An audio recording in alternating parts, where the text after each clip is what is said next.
हम सभी ने। खैर, वीडियो पसंद आए तो लाइक शेयर कर सकते हैं, ये सोशल मीडिया हैंडल्स हैं। फर्स्ट क्वेश्चन देख लेते हैं, फटाफट से फर्स्ट क्वेश्चन करेंगे, बहुत ही अच्छे से डिस्कस करेंगे ताकि जो कॉन्सेप्ट है वो क्लियर हो जाए, क्योंकि 15 नंबर की पेडागोजी में ऐसा 7-8 टॉपिक है मुश्किल से कुल मिलाकर के, और ऐसा कुछ नहीं है कि जो आपको समझना है, यदि आपने सीडीपी को भी अच्छे से समझा हो, जो आपको पेडागोजी में फिर समझना है, ऐसा कोई इशू होगा नहीं। चलिए स्टार्ट करते हैं। बहुत ही बढ़िया। सही है, सही है, कोई बात नहीं, घर से बैठ के आराम से पढ़िए। हाँ, मेरठ में भी आ गया बहुत सारे, तो डिस्ट्रिक्ट जो हैं लॉकडाउन कर दिए, दिल्ली को भी पूरा 7 डिस्ट्रिक्ट। बिल्कुल, आ जाओ फटाफट से, कोरोना को छोड़ो, अभी यहाँ आते हैं, है ना, आराम से बैठ के पढ़ो, यहाँ से कोरोना नहीं फैलेगा। फर्स्ट क्वेश्चन है, बच्चे के स्कूल की भाषा और घर एवं पड़ोस की भाषा में डैश होना या होनी चाहिए। मतलब जो बच्चे की स्कूल की भाषा है, जो भाषा स्कूल में इस्तेमाल की जाती है, और जो भाषा घर पर प्रयोग करते हैं हम, उन दोनों में क्या होना चाहिए। मतलब कि जुड़ाव होना चाहिए, समरसता हो, समरूपता हो, या फिर अलगाव हो। बताएं एक बार, आंसर कीजिए एक बार। बहुत बढ़िया, मिक्स्ड आंसर आ रहे हैं आप लोगों के। बहुत ही ज्यादा मिक्स्ड आंसर। सही है, आंसर होगा समरसता। समरसता मतलब कुछ एडेप्टेशन, सामंजस्य हो, एक कुछ एडजस्टमेंट हो, कुछ बीच में, मतलब कुछ ना कुछ कनेक्टिविटी हो, काइंड ऑफ। ठीक, तो वो हम कहेंगे भाई एक बेसिकली कुछ एलिमेंट्स जो हैं, जो स्कूल में भाषा का प्रयोग कर रहे हैं, आप भी समझ पाए जो बच्चा है उसके परिपेक्ष को, और स्कूल जो है घर के, और घर की जो भाषा है उसकी, इसलिए हम बहुभाषिता को प्रयोग में लाते हैं कि हम एक दूसरे की जो भाषा, स्पेशली जो बच्चे की भाषा है, उसको बिल्कुल नकार ना दें, है ना। जुड़ाव होना जरूरी नहीं है, बट कुछ हद तक जितना हो सके एक अडेप्टेशन हो, एक सामंजस्य हम बिठा पाए। ठीक है, तो आंसर होगा आपका बी ऑप्शन। आगे बढ़ेंगे, बिल्कुल समान नहीं हो सकती, बिल्कुल समान नहीं हो सकती, और हो भी सकती है, बट एक समरूप, एक समरसता होनी चाहिए। ठीक, आगे बढ़ेंगे नेक्स्ट क्वेश्चन की तरफ। क्वेश्चन नंबर 2 है, भाषा की पाठ्य पुस्तक में एक पाठ एकांकी के रूप में है, आप क्या करेंगे। भाई एकांकी के रूप में है एक पाठ, यानी एकांकी मतलब 1 एक्ट प्ले, जिसमें एक सिंगल थीम पर ज्यादा फोकस किया जाता हो, कुछ इवेंट जो है वो, एक जो हीरो है या जो भी पात्र है, एक आध इवेंट पे ज्यादा फोकस किया जाएगा, मतलब 1 एक्ट प्ले है, बहुत सारे इसमें जरूरी नहीं है बहुत सारे एक्ट्स हों। ठीक है, पात्र हो सकते हैं, बट जो थीम है वो सिंगल ही होती है।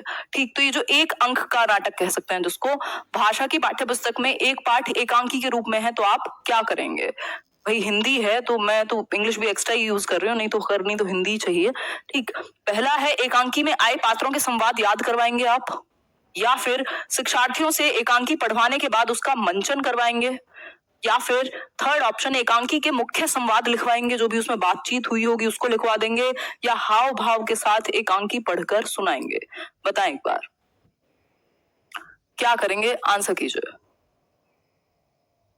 फटाफट से बताइए। तो सबसे बेहतर क्या है, जहां बच्चे सबसे ज्यादा इन्वॉल्व हो, सबसे ज्यादा एक्टिव हो। ठीक, ये एक फंडा हो सकता है छोटा सा हमारे लिए। तो बात क्या होगी, शिक्षार्थियों से एकांकी पढ़वाने के बाद उसका मंचन करवाएंगे। मंचन क्या है भाई, ये क्या है, एक्ट 1 एक्ट प्ले है। जब प्ले है, नाटक है, तो नाटक वैसे इसको नहीं कहेंगे, नाटक अपने आप में बहुत बड़ा फॉर्म हो जाएगा, लेकिन एक सिंगल एक्ट प्ले है, एक अंक का, जो पूरी जो भी इसमें प्रेडिक्शन है, जो भी हम पोर्ट्रे करेंगे वो एक अंक में होगा, 1 एक्ट में होगा। तो उस केस में आप क्या करवाएंगे, जब आपने शिक्षार्थियों से एकांकी पढ़वा ली, उसके बाद आप मंचन कराएंगे, भाई करके दिखाओ इसको। जैसे वो बहुत पुरानी एक राजा वाजा की कोई कहानी थी इस तरीके की, या वो Jack and Jill went up the hill, ये सब वाला जो है, ये भी सब 1 एक्ट प्ले में ही आते हैं। ठीक, तो आप क्या करेंगे, बच्चों को मंचन करने के लिए कहेंगे, जिससे उनके ज्यादा सेंसेस एक्टिव हों। आगे बढ़ेंगे नेक्स्ट क्वेश्चन की तरफ। नेक्स्ट क्वेश्चन देखेंगे, नेक्स्ट क्वेश्चन क्या कहेगा। ये कुछ हिंदी साहित्य की विधाएं हैं जिनके बारे में कई बार पूछ लिया जाता है कि भाई आप सभी विधाओं पर फोकस करते हैं अलग अलग एज में, अलग अलग स्टेज में। जैसे कि नाटक हुआ, एकांकी हुआ, उपन्यास, कहानी है, जो नॉवल हम जो जिसको कह रहे हैं, आलोचना, निबंध, संस्मरण, किसी को याद करने के बारे में कुछ हो, मेमोयर जिसको हम कहते हैं इंग्लिश में, रेखा चित्र, फिर आत्मकथा, ऑटोबायोग्राफी जिसको हम कह रहे हैं, जीवनी है, डायरी है, यात्रा वृत्तांत है, ये सारी क्या है, विधाएं हैं, किसकी, साहित्य की। तो इनके बारे में आपको थोड़ा बहुत पता होना ही चाहिए। ठीक, आगे बढ़ेंगे नेक्स्ट क्वेश्चन पर। नेक्स्ट क्वेश्चन है क्वेश्चन नंबर 3, द्वितीय भाषा सीखने के संदर्भ में सबसे कम महत्वपूर्ण है, मतलब दूसरी भाषा आप सीख रहे हैं, पहली भाषा क्या है, मातृभाषा है आपकी, जो मदर टंग है। तो द्वितीय भाषा सीखने के संदर्भ में सबसे अधिक महत्वपूर्ण या इंपॉर्टेंट क्या होगा, या क्या एक चीज इंपॉर्टेंट रोल प्ले करेगी। पहला है अभिभावक से प्राप्त प्रोत्साहन, जो आपको टीचर ने आपको रीइंफोर्स किया है वो सबसे ज्यादा मदद करेगा, या फिर भाषा की परीक्षा, भाई आप टेस्ट ले लेंगे, या फिर अभिवृत्ति मतलब आपके अंदर जो एप्टीट्यूड है भाषा को सीखने का, या शिक्षक का रवैया। आंसर कीजिए फटाफट से, बहुत ही बढ़िया आप लोग आंसर कर रहे हैं। दीप्ति वेलकम है आपका भोपाल से। भाषा की परीक्षा या सिर्फ और सिर्फ जब एक तरफ लेके जाए क्वेश्चन तो बात क्या है गलत साबित होगी, कि मतलब आप सिर्फ परीक्षा ले लें ये सबसे कम इंपॉर्टेंट है भाषा सीखने के विषय में। भाषा का प्रयोग, भाषा को सीखने के लिए आप कितना मोटिवेटेड हैं, ये सब चीजें इंपॉर्टेंट है। आपका एप्टीट्यूड, जो कि आपका चॉम्स्की भी कह रहे हैं कि हमारे अंदर इनेट एबिलिटी है भाषा को सीखने की। ठीक, तो भाषा की परीक्षा यहाँ पर सबसे कम महत्वपूर्ण है। ठीक, लीस्ट इंपॉर्टेंट की अगर हम बात करें। आगे बढ़ेंगे नेक्स्ट क्वेश्चन की तरफ। क्वेश्चन नंबर 4 रहेगा, लिखना और पढ़ना सीखने के संदर्भ में कौन सा कथन सबसे उपयुक्त है। मतलब राइटिंग और रीडिंग जो स्किल है आपकी, लैंग्वेज की 4 स्किल्स है मेन, जिसमें लिखना, पढ़ना, सुनना और बोलना शामिल है। ठीक, लिखना और पढ़ना के संदर्भ में कौन सा कथन सबसे ज्यादा उपयुक्त है। बहुत बढ़िया अर्चना जी, आंसर कीजिए। पहला है, पढ़ना सीखने की तुलना में लिखना सीखना जटिल है। भाई पढ़ना सीखने की तुलना में लिखना जो है वो जटिल है, या फिर लिखना सीखने की तुलना में पढ़ना अधिक जटिल है, मतलब लिखना आसान है पढ़ना ज्यादा मुश्किल है, या फिर दोनों कौशल जो है एक दूसरे से एक एक करके सीखे जाते हैं, एक के बाद एक, या फिर लिखना और पढ़ना सीखना समान रूप से अंतः संबंधित है। बात बिल्कुल ठीक है जितने भी लोग डी आंसर कर रहे हैं। भाई लिखना और पढ़ना अलग अलग तो चलते नहीं है, है ना। अगर देखा जाए तो क्या है, अंतर संबंधित है, इंटर रिलेटेड है। वैसे तो चारों ही कौशल भाषा के इंटर रिलेटेड होते हैं, बट लिखना और पढ़ना समान रूप से इंटर रिलेटेड हैं। भाई जब आप शब्द पहचान रहे हैं तब भी तो वो लिखा हुआ ही है जिसको आप पहचान रहे हैं और बाद में लिखेंगे, तो दोनों क्या है, इंटर रिलेटेड है, इंटरमिंगल्ड है। डी ऑप्शन होगा इसका सही आंसर। आगे बढ़ेंगे नेक्स्ट क्वेश्चन पर। पद्य, गद्य और नाटक हमारी डैश संवेदना को धार प्रदान करने के साथ साथ हमारे जीवन के डैश पहलू को समृद्ध करते हैं। भाई जो आप पद्य पढ़ते हैं, प्रोज, पोएट्री, ये सब जो पढ़ते हैं, पद्य और गद्य और जो नाटक हैं, ये सब हमारी कौन सी संवेदना को धार प्रदान करेंगे, मतलब बेहतर करेंगे, इफेक्टिव बनाएंगे, और किस संवेदना को धार प्रदान करने के साथ साथ हमारे जीवन के कौन से पहलू को समृद्ध करेंगे, बेहतर बनाएंगे, एनरिच करेंगे हमारे कौन से एक पहलू को, कौन से एक एस्पेक्ट को लाइफ के। तो पहचानिए थोड़ा सा, इसमें 2 ऑप्शंस हैं और ये अच्छा क्वेश्चन माना जाएगा अपने आप में। जो आज क्वेश्चंस होंगे अच्छे लेवल के होंगे हिंदी के। फटाफट से देखो, मिक्स आंसर आ रहे हैं आप लोगों के। बिल्कुल बिल्कुल, हमारी सांस्कृतिक संवेदना को, भाई जो हमारी संस्कृति, जो हमारा कल्चरल एस्पेक्ट है, उसको क्या है, जो वो सेंसिटाइजेशन है उसको बेहतर करेगा, उसको इफेक्टिव बनाएगा, एक धार प्रदान करेगा। क्या, जो हमारा गद्य, पद्य और नाटक है, इसमें बहुत सारा मंचन होगा, बहुत सारी चीजों का, बहुत सारी कहानी होंगी, बहुत सारी चीजें हम अपनी संस्कृति के बारे में जानेंगे, और हमारे जीवन के साहित्यिक पहलू को समृद्ध करेगा, है ना। जो हमारे अंदर एक नीड भी है एक तरीके से, जो हम अप्रिशिएट करना कह लीजिए, या सीखना, या नॉलेज की भूख कह लीजिए। ठीक है, तो आंसर क्या होगा आपका सी ऑप्शन। क्लियर है बात यहां तक की? आगे बढ़ जाएंगे। नेक्स्ट क्वेश्चन है आपका क्वेश्चन नंबर 6। कोई एक भाषा डैश लिपि या लिपियों में लिखी जा सकती है, हाँ उसमें थोड़ा फेरबदल हो सकता है। तो कोई एक भाषा, कोई एक जो लैंग्वेज है उसको कितनी लिपि में लिखा जा सकता है, 3, सभी, सीमित या एक। ये क्वेश्चन बहुत तरीके से बहुत बार पूछा गया है। गर्मी बहुत हो जाती है, यहाँ लाइट्स इतनी हो जाती है ना रूम में।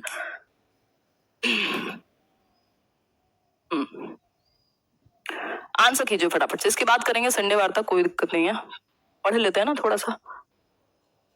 आप लोगों का भी नहीं है जी जवाब, तो बहुत बढ़िया आंसर दे रहे हैं आप। सी सी सी सही है, देखते हैं।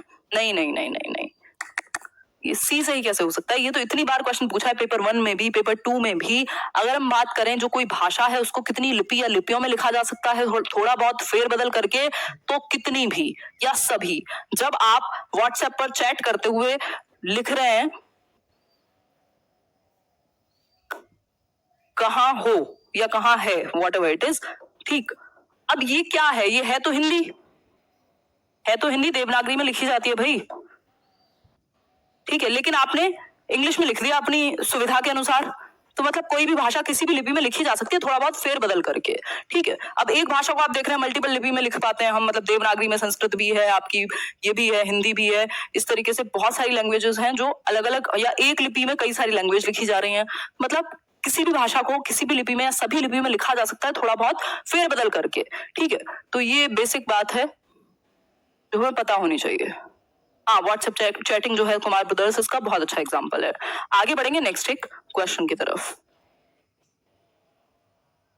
क्वेश्चन नंबर 7 है, वाणी और लेखन में मूल अंतर यह है कि लिखित भाषा डैश स्तर पर देखी जाती है और डैश होती है। लिखित भाषा मतलब वाणी मतलब बोलने में और लिखने में मेन अंतर की बात हो रही है। पहला ऑप्शन है चेतन होती है लिखित भाषा और देखी जाती है, और स्वाभाविक होती है लिखित भाषा। स्वाभाविक तो बोलना होता है, लिखते तो आप फिर भी सोच समझ के हैं।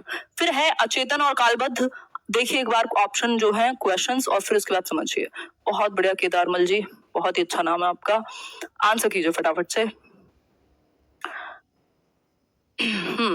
मिक्स्ड आंसर्स आ रहे हैं आपके। कौन रोने वाला इमोजी बना रहा है देखूं एक बार। मैं बहुत परेशान हूँ।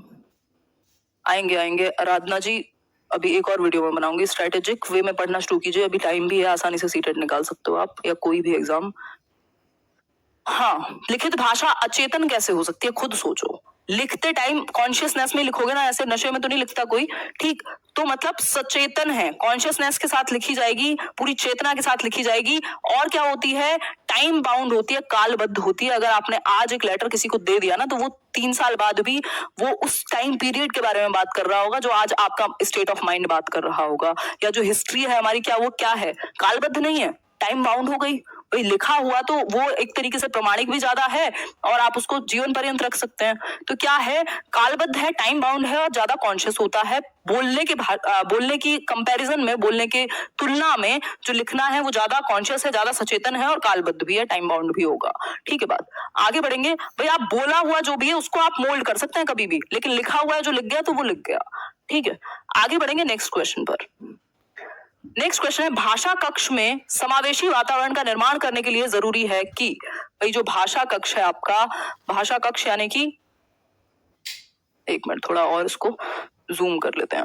भाषा कक्ष में समावेशी वातावरण का निर्माण करने के लिए, यानी आप इंक्लूसिव क्लासरूम या इंक्लूसिव एनवायरनमेंट बनाना चाहते हैं जहां ज्यादातर बच्चों की नीड्स को फुलफिल किया जा सके आपके लैंग्वेज की क्लासरूम में।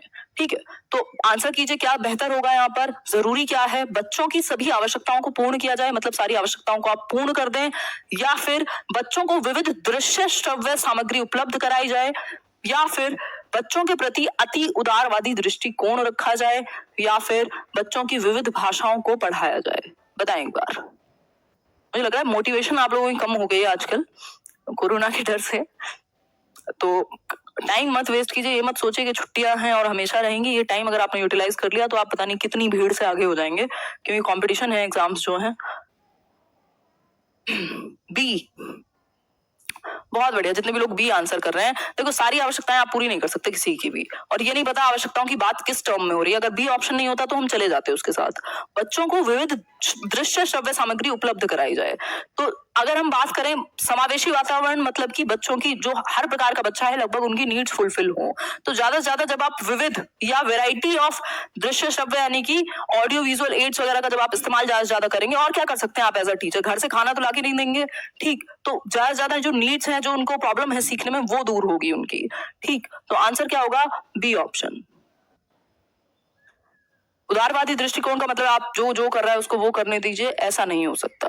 ठीक है, विविध भाषाओं को पढ़ाया जाए। भाई इंक्लूसिव का मतलब है, समावेशी शिक्षा का मतलब है कि आप बच्चों की ज्यादातर जो नीड्स है, उनकी जो प्रॉब्लम्स है, उनके साथ डील करना सीख पाए। ठीक, तो इस केस में आप जितने ज्यादा आपके पास टीचिंग लर्निंग मटेरियल्स जितने विविध होंगे, जितनी ज्यादा सुविधाएं आपके पास होंगी, उतना बेहतर है। आगे बढ़ेंगे नेक्स्ट क्वेश्चन की तरफ। क्वेश्चन नंबर 9 है, उच्च प्राथमिक स्तर पर हिंदी भाषा शिक्षण का सर्वाधिक संबंध है। उच्च प्राथमिक यानी कि एलिमेंट्री कह लीजिए, 6 to 8 वाला पीरियड कह लीजिए। अगर हम बात करें तो हिंदी भाषा को अगर आप क्या कर रहे हैं, शिक्षण कर रहे हैं, टीचिंग ऑफ हिंदी की अगर हम बात करें, तो सबसे ज्यादा सर्वाधिक संबंध किस चीज से होगा, मतलब किस चीज पर आप जोर देंगे? पढ़ी सामग्री के बारे में आलोचनात्मक चिंतन से, या फिर हिंदी की व्याकरणिक व्यवस्था को जानने से, सृजनात्मक लेखन की अनिवार्यता से, या फिर हिंदी की ध्वनियों को सिखाने से? आंसर कीजिए बहुत ही तेजी के साथ, फिर आगे बढ़ेंगे।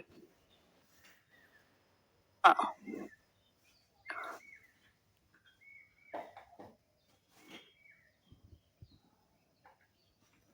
देखो सिर्फ जो बात है यहाँ पर हम भाषा को लेकर के चलेंगे तो पढ़ी सामग्री के बारे में आलोचनात्मक चिंतन, क्योंकि बच्चे जो हैं 11 साल से ऊपर जा चुके हैं, लॉजिक आ चुका है, तो एक critical point of view, critical thought उनके अंदर डेवलप हो जाए, यानी कि आलोचनात्मक चिंतन, जिसकी वजह से वो डिसीजंस ले सकें सारे एस्पेक्ट्स को देखते हुए। ठीक, मतलब किसी एक कंक्लूजन पर पहुंच सकें, चैप्टर पढ़ के कुछ एक जजमेंट ले सकें, कुछ अपना एक पॉइंट दे सकें।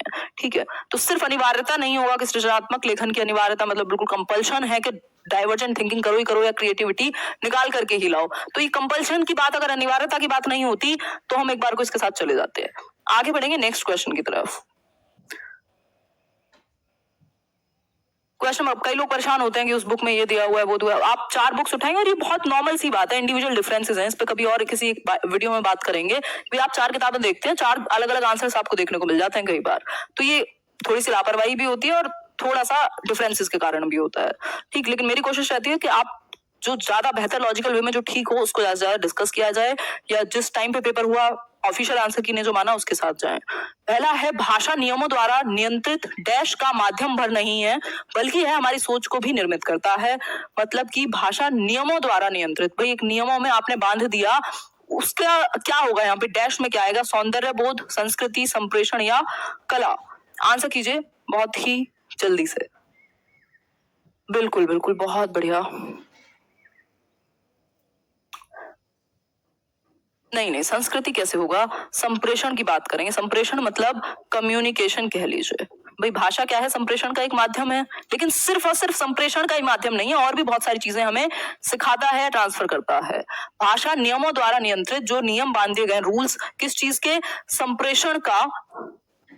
संप्रेषण का माध्यम भर नहीं है, सिर्फ और सिर्फ कम्युनिकेशन का ही एक जरिया नहीं है, बल्कि यह हमारी सोच को भी निर्मित करता है। जो हमारा थॉट है, जैसे कि हमने कल पढ़ा था, जो लैंग्वेज है उसका आपके थॉट पर, आपके विचार पर प्रभाव पड़ेगा, इन्फ्लुएंस करेगी लैंग्वेज आपके थॉट को। तो आपकी सोच पर भी, आपकी संस्कृति, आपकी समझ पर भी भाषा का प्रभाव पड़ता है, सिर्फ कम्युनिकेशन का एक जरिया नहीं है जो भाषा है।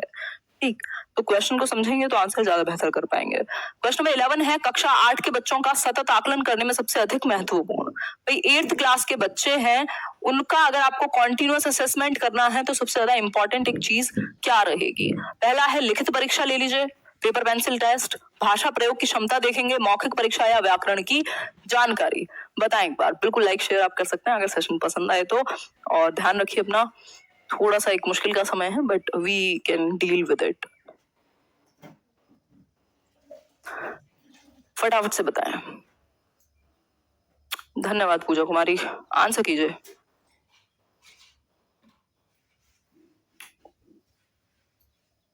बी, मतलब कक्षा 8 के जो बच्चों का सतत आकलन अगर आपको करना हो, मतलब आप असेस कर रहे हैं, कॉन्टिन्यूअस बेसिस पे बच्चों को ऑब्जर्व कर रहे हैं, देख रहे हैं कि वो भाषा को कितने अच्छे तरीके से प्रयोग कर पाते हैं, उनकी जो एबिलिटी है लैंग्वेज को प्रयोग करने की, लैंग्वेज को यूज करने की, वो कितनी हुई है, क्या अंतर है, कैसे एक्सप्रेस करते हैं अपने आप को, अभिव्यक्त कैसे करते हैं, ये सबसे ज्यादा जरूरी होगा। अगर मैं बात करूं 8th क्लास के बच्चे के लिए, अगर आप कॉन्टिन्यूअस बेसिस पे आकलन कर रहे हैं तो उसका प्रयोग की क्षमता देखेंगे। भाषा ऐसी चीज है जिसको आप सिर्फ लिखवा करके, सिर्फ एक पक्ष में नहीं देख सकते, सबसे ज्यादा इंपॉर्टेंट क्या है कि आप प्रयोग कैसे कर पा रहे हैं। आगे बढ़ेंगे नेक्स्ट क्वेश्चन पर।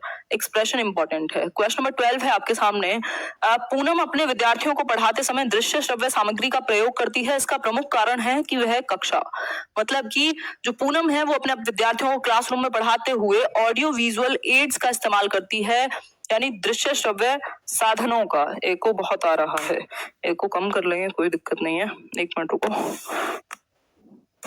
अब ठीक होगा होपफुली। हाँ, तो पूनम क्या करती है, दृश्य श्रव्य साधनों का इस्तेमाल करती है पढ़ाते हुए अपने क्लासरूम में। ठीक, तो इसका प्रमुख कारण है कि वह, इसका रीजन क्या हो सकता है कि जो टीचर है वो क्या करे, ऑडियो विजुअल एड्स का ज्यादा इस्तेमाल करे। इसका कारण आपको पहचानना होगा 4 ऑप्शंस में से। पहला ऑप्शन है सभी बच्चों की आवश्यकताओं को संबोधित करती है, मतलब कोशिश करती है कि जो नीड्स हैं ज्यादातर बच्चों की उनको फुलफिल किया जा सके, या फिर सभी बच्चों को नियंत्रण में रखती है। तो आपका जो काम है वो नियंत्रण में रखना नहीं है बच्चों को, सभी बच्चों की रुचि का ध्यान रखती है, या फिर सभी बच्चों का मनोरंजन करती है। तो आपको सिर्फ मनोरंजन नहीं होगा, मनोरंजन के साथ सीखना भी शामिल होगा। ठीक है, बताइए एक बार फिर से पढ़ लीजिए क्वेश्चन। पूनम अपने विद्यार्थियों को पढ़ाते समय दृश्य श्रव्य सामग्री का प्रयोग करती है। इसका कारण है कि वह कक्षा के क्या करना चाहती है, या तो ऑप्शन ए होगा या तो ऑप्शन सी होगा। सभी बच्चों की आवश्यकताओं को संबोधित करती है, मतलब कि कोशिश कर रही है कि ध्यान में रखे कि जो बच्चे हैं उनकी जो नीड्स हैं उनको फुलफिल कर पाए, किस चीज को लेकर के जो उनकी प्रॉब्लम्स हैं, या फिर सभी बच्चों की रुचि का ध्यान रखती है। तो यहाँ पे जो आंसर होगा ना, सिर्फ रुचि की बात नहीं होगी, जरूरी नहीं है कि रुचि फिर ऑडियो विजुअल में ही हो। कई बच्चे तो कहेंगे हमें खिलाने ले जाओ बाहर, तो आंसर जो है विदाउट अ डाउट सी नहीं होगा, ए होगा, है ना। तो क्वेश्चन किस तरीके से पूछेगा उस पर डिपेंड करता है। पेडागोजी में बहुत ज्यादा फ्लिकर करते हैं जो क्वेश्चंस के आंसर्स हैं, डिपेंड करेगा किस तरीके से पूछा है, किस क्लास के लिए पूछा है, भाषा क्या प्रयोग की है। ठीक, तो यहाँ पर होगा सभी बच्चों की आवश्यकताओं को संबोधित करती है एज पर हर एबिलिटी। वो क्या करेगी, इंडिविजुअल डिफरेंसेस या जो भी वो समावेशी शिक्षा कह लीजिए, वहां दृश्य श्रव्य सामग्री का प्रयोग करते हुए कोशिश करेगी कि जो जिस भी तरीके से बच्चे समझ सकते हैं ज्यादातर उनको केटर किया जा सके। ठीक है, आगे बढ़ेंगे नेक्स्ट क्वेश्चन पर। क्वेश्चन नंबर 13 है, बच्चे की भाषा समाज के साथ संपर्क का ही परिणाम है। ये बात किसने कही है कि जो बच्चे की भाषा है, जो लैंग्वेज है एक बच्चे की, वो समाज के साथ इंटरेक्शन का एक परिणाम है, यानी कि किसका प्रोडक्ट है, समाज के साथ इंटरेक्शन का। बिल्कुल, बहुत बढ़िया उषा जी। रटे नहीं जा सकते, इसलिए पेडागोजी में आंसर समझे ही जा सकते हैं कॉन्सेप्ट्स, इस चक्कर में गलतियां भी खूब होती हैं। बफरिंग हो रही है क्या? आंसर कीजिए फटाफट से भाई। किसने कहा है? ये वाइगोस्की ने कहा है कि बच्चा समाज और संस्कृति से भाषा सीख पाएगा, जो सोशल इंटरेक्शन है उसके थ्रू लैंग्वेज डेवलप होती है। ये कहते हैं कौन? वाइगोस्की। और पहले भाषा आती है बाद में, ये दोनों इंडिपेंडेंट होते हैं, थॉट और लैंग्वेज, उसके बाद मर्ज होते हैं। ये बात भी वाइगोस्की ही करते हैं। ठीक है, आगे बढ़ेंगे क्वेश्चन नंबर 14 पर। भाषा अर्जित करने की स्थिति में बच्चे, अर्जित का मतलब क्या है? एक्वायर करना। भाषा को एक्वायर करने के लिए एक है लर्निंग, दूसरा है एक्विजिशन। तो जब एक्वायर करने की स्थिति में जो बच्चे हैं वो क्या करेंगे? भाषिक नियमों को स्वाभाविक रूप से रटते हैं। ये तो रेड फ्लैग है बहुत बड़ा, रटते हैं, कभी कोई त्रुटि नहीं करते।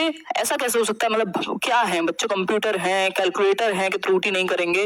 फिर है अधिकतर त्रुटियां ही करते हैं, ये फिर से बेवकूफी हो गई। अर्जित करने की स्थिति में क्या है? भाषिक नियमों को स्वाभाविक रूप से ग्रहण कर लेते हैं। नेचुरली जो भाषिक नियम है, भाई अगर हिंदी हमने सीखी है तो नेचुरली हमें पता लग जाता है 2-4 बार बोलने के बाद, या जब आप बचपन में बोलते हैं थोड़ी बहुत गलतियां करते हैं तो आपको नेचुरली बहुत सारे रूल्स आ जाते हैं कि भाई अगर मैं बात करूं तो कुछ भी हो सकता है। मतलब मान लो मेरी घड़ी ला दो या मेरी घड़ी दे दो, अब आपको पता है कि घड़ी मेरा नहीं होगा, मेरी होगी, तो बहुत सारे लिंग का, वचन का, या जो एक सेंटेंस स्ट्रक्चर है वो आप नेचुरली एक्वायर कर लेते हैं जब आप मदर टंग को अर्जित करते हैं, एक्विजिशन करते हैं। तो इसलिए आंसर डी होगा।